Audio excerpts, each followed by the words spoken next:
Vasco da gamma രണ്ടാമതായി കേരളത്തിലെത്തിയ വർഷം 1502.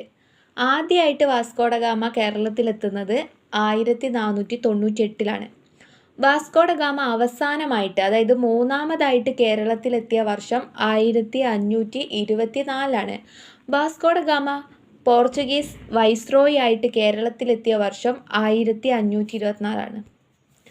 Vasco da ഗാമയുടെ ഭൗതിക ശരീരം ആദ്യം അടക്കം ചെയ്തിരുന്ന പള്ളിയാണ് സെൻറ്റ് ഫ്രാൻസിസ് ചർച്ച്. കൊച്ചിയിലുള്ള സെൻറ്റ് ഫ്രാൻസിസ് ചർച്ചിലാണ് വാസ്കോഡ ഗാമയുടെ ഭൗതിക ശരീരം ആദ്യം അടക്കം ചെയ്തിരുന്ന പള്ളി.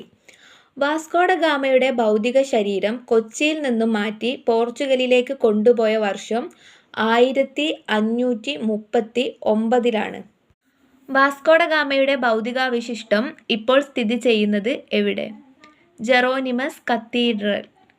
ലിസ്ബണിലുള്ള ജെറോനിമസ് കത്തീഡ്രലാണ് വാസ്കോഡ ഗാമയുടെ ഭൗതികാവശിഷ്ടം ഇപ്പോൾ സ്ഥിതി ചെയ്യുന്നത്.